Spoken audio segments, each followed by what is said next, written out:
You are listening to The Vocal Technologist. Spoken tech for your ears. Okay, let's unpack this. We've got a really interesting newsletter here from June 2025. It's packed with insights on VC, big tech strategy, AI, basically all the fast-moving stuff. Our goal is to pull out the key takeaways, the trends really shaping things. Ready. All right, first up, money. Venture capital. Seems like recent funds are, struggling a bit to return cash to their LPs. We're seeing only about a third of the 2019 and 2020 funds actually paying out by Q1 2025. Yeah, that's quite low. And what's really striking is the shift to smaller funds. You mentioned that. Right. 42% of 2024 funds are under $10 million now. That's way up from 25% back in 2020. What's driving that, do you think? It's a fascinating contrast. You look at, say, 2017 funds, the median IRR is 11.5%.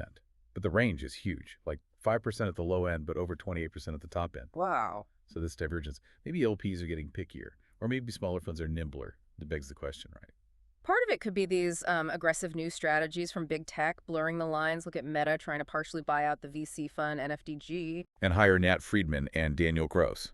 Exactly. Yeah. Part of Zuckerberg's founder mode, throwing around huge, like 9-figure bonuses to get OpenAI people. It's talent acquisition and investment rolled into one. Gives Meta stakes in startups like Perplexity, Safe Superintelligence. Right. And it ties into this vibe coding thing, too.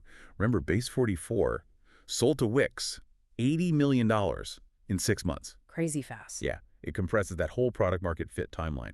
So VC almost becomes 2 stages.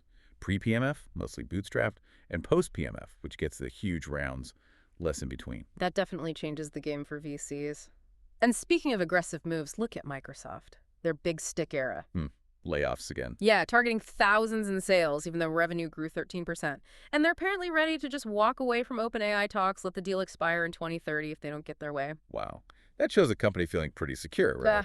Willing to play hardball. But you wonder if that's smart long-term in AI. True. Then you have startups like Vanta with a different playbook. They hit $10 ARR before Series A by staying quiet. Right, under the radar. Then scaled up to $100 plus going enterprise. Very disciplined. CPO uses the product daily. CRO runs weekly forecast reviews. Structured teams. Super disciplined. But then there's scale. Raised Series A in Y Combinator after a pivot. Kind of broke all the usual fundraising rules about milestones. Yeah, totally different paths. Makes you wonder if rule breaking is luck or strategy sometimes. So how is AI actually getting used day to day? Well, this one YC company, they treat Claude, the AI, like a new engineer. Formal onboarding doc, CLOUDE.MD, checked into Git. Oh, interesting. Like managing an employee. Exactly. Claude handles engineering tasks, makes GitHub issues, PRs, but follows strict workflows to avoid mistakes. That's a really practical integration example. Smart, but then you hear about companies fighting back against AI tourists. Right. Demos go viral, everyone tries it then. Churn, high churn. Some growth folks see like 70-80% opt out on experimental AI features. Ouch. So how do you make it stick? Keep the revenue? Annual plans seem key. Boost net revenue retention by 10, maybe 20%. But you got to do it right.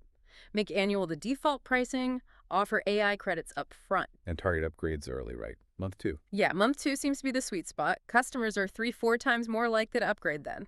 It does raise questions about sustainability, though. If it's all initial hype. Look at Harvey. Parlayed early GPT-4 access into a huge valuation. Some said it was more genius branding than core product. Branding over substance. Potentially. Competitors like Legora just kept shipping features faster, challenging that whole raise and burn model.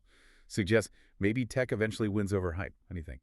That's a great question. It feels like everything's shifting so fast. VC, big tech plays, how AI is actually used and paid for. The pace is just relentless. Absolutely.